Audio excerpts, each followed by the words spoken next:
ನಿಮ್ಮ ಹೋರಾಟದಲ್ಲಿ ನಿಮ್ಮ ಬೇಡಿಕೆಗಳು ಏನು ನೇಮಕಾತಿ ಆಗಬೇಕು ಅನ್ನೋದರು, ಮತ್ತೆ ಏನು ವಯೋಮಿತ ಏನು ಇದು ವಯಸ್ಸನ್ನ ಹೆಚ್ಚಳ ಮಾಡಬೇಕು ಅನ್ನೋದನ್ನ ಎರಡು ಬೇಡಿಕೆ ನ್ಯಾಯಯುತವಾಗಿದೆ.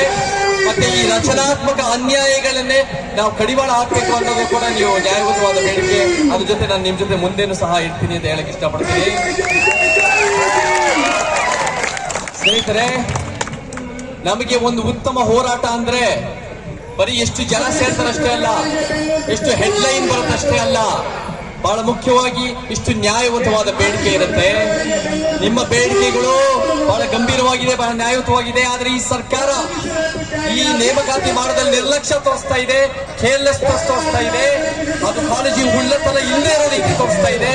ನಮ್ಮ ಹೋರಾಟ ಆದ್ರೆ ನಾವು ಗಟ್ಟಿಯಾಗಿ ನಿಂತರೆ ಖಂಡಿತ ಬದಲಾವಣೆ ಮಾಡಬಹುದು, ಪರಿವರ್ತನೆ ಮಾಡಬಹುದು. ಯಾಕಂದ್ರೆ ಶಿಕ್ಷಣ ಅಂದ್ರೆ ಬರೀ ಒಂದು ಪುಸ್ತಕದ ಬದನೆಕಾಯಿ ಮಾರ್ಕ್ಸ್ ಕೋರ್ಸ್ ಅಷ್ಟೇ ಅಲ್ಲ.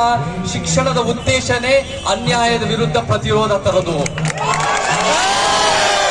ಯಾರಾದ್ರೂ ಪ್ರತಿರೋಧ ತರ್ತಾ ಇದ್ದಾರೆ, ಆರ್ಟಿಕಲ್ 19 ಹೋರಾಟದ ಹಕ್ಕನ್ನು ಉಳಿಸ್ತಾ ಇದ್ದಾರೆ, ಒಂದು ಸಂವಿಧಾನದ ಉದ್ದೇಶ ಉಳಿಸ್ತಾ ಇದ್ದಾರೆ ಅಂದ್ರೆ ಅದು ನಿಮ್ಮಂತ ಹೋರಾಟಗಾರರೇ, ನಿಮ್ಮಂತ ನ್ಯಾಯವಂತರೇ. ನಾವು ಆ ರೀತಿಯನ್ನು ಮುಂದುವರಿಸಬೇಕು. ಇದರಲ್ಲಿ ಏನಾಗಿದೆ, ಈ ವಿಷಯದಲ್ಲಿ ಏನ್ ಸಮಸ್ಯೆ ಅಂದ್ರೆ ಬಹಳ ಮುಖ್ಯವಾಗಿ ಏನು ನಮಗೆ ನೇಮಕಾತಿ ಮಾಡಬೇಕು, ಸರ್ಕಾರ ಅದನ್ನು ಮುಂದುವರಿಸಬೇಕು. ಆದ್ರೆ 3 ರಿಂದ 5 ಲಕ್ಷ ಕೆಲಸಗಳು ಇವತ್ತಿಗೂ ಸಹ ಕಾರ್ಯರೂಪಕ್ಕೆ ತಂದಿಲ್ಲ. ಅದು 43 ಡಿಪಾರ್ಟ್ಮೆಂಟ್ಗಳಲ್ಲಿ.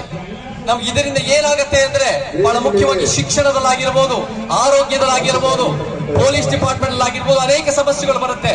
ನಮ್ಗೆ ಇದು ಬರೀ ಅಂಕಿಅಂಶಗಳು ಒಂದು ರೀತಿ 3 ರಿಂದ 5 ಲಕ್ಷ ಅಂತ ನಂಬರ್ಗಳು ಹಾಕೋದಲ್ಲ.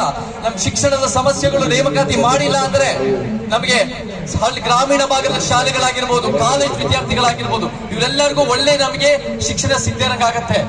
ಮತ್ತೆ ನಮಗೆ ಹಾಸ್ಪಿಟಲ್ಗೆ ಡಾಕ್ಟರ್ಸ್ ಕೊಟ್ಟಿಲ್ಲ ಅಂದ್ರೆ ನಮ್ಗೆ ಅಲ್ಲೂ ಕೂಡ ಎಷ್ಟೋ ರೀತಿ ಸಮಸ್ಯೆಗಳು, ಎಷ್ಟೋ ರೀತಿ ಕಾಯಿಲೆಗಳಿಂದ ಸಾಯ್ಬೇಕಾಗಿಲ್ಲದೆ ಇರೋರು ಕೂಡ ಸಾಯೋ ಸಾಧ್ಯತೆಗಳಿರುತ್ತೆ. ಮತ್ತೆ ನಮಗೆ ಪೊಲೀಸ್ ಡಿಪಾರ್ಟ್ಮೆಂಟ್ ಅಲ್ಲಿ ನೀವು ನೇಮಕಾತಿ ಮಾಡದೇ ಇದ್ದಾಗ ನಮ್ ಬೇರೆ ಬೇರೆ ತರ ಸ್ಟ್ಯಾಂಪೀಡ್ಗಳಾಗಿ 11 ಜನ ಸಾಯೋದು ಕೂಡ ನಾವು ನೋಡ್ತಾ ಇದೀವಿ. ಸೊ ಇದು ನಮಗೆ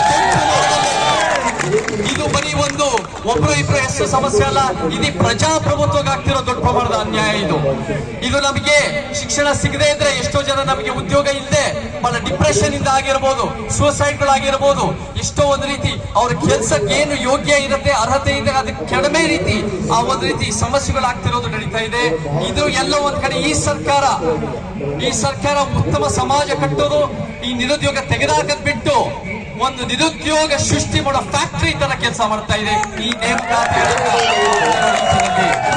ಸೊ ನಮಗೆ ನಾವೇಳ್ತೀವಿ, ಮುಖ್ಯಮಂತ್ರಿ ಅವರೇ ನೀವು ನುಡಿದಂತೆ ನಡೀತೀರಾ ಅಂತ ಹೇಳ್ತೀರಾ. ನಿಮ್ಮ ಪ್ರಣಾಳಿಕೆಯಲ್ಲಿ 2.5 ಲಕ್ಷ ಅಷ್ಟು ನೇಮಕಾತ ಮಾಡ್ತೀವಿ ಅಂತ ನೀವು ಮಾತು ಕೊಟ್ಟು ಅಧಿಕಾರಕ್ಕೆ ಬಂದಿರೋದು. ಆದ್ರೆ ಎಲ್ಲಿ ನುಡಿದಂತೆ ನಡೀತಾ ಇದ್ದೀರಾ ನೀವು? ಈ ಒಂದು ನಿರ್ಲಕ್ಷ್ಯ ಮಾಡ್ತಾ ಇದ್ದೀರಾ. ಈ ಒಂದು ಇನ್ಎಫಿಷಿಯನ್ಸಿ ಆಗ್ತಾ ಇದೆ, ಇದರಿಂದ ಕರಪ್ಷನ್ ಹೆಚ್ಚಾಗ್ತಾ ಇದೆ, ಇದರಿಂದ ಬೇರೆ ಬೇರೆ ರೀತಿ ಸಮಸ್ಯೆ ಆಗ್ತಾ ಇದೆ.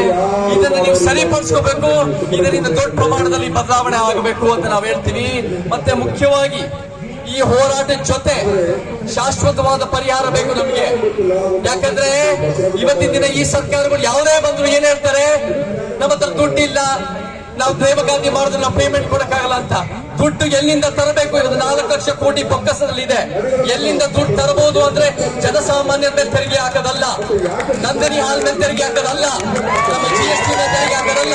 ಈ ಉಳ್ಳವರ ಹತ್ರ ಯಾರು ನಿಮ್ ಪಕ್ಷದಲ್ಲಿ ಹೆಚ್ಚಾಗಿದಾರಲ್ಲ, ಈ ಒಳ್ಳೆಯವರು ಸದಾಶಿವನಗರ ಡಾಲರ್ಸ್ ಕಾಲೋನಿಯಲ್ಲಿ 1%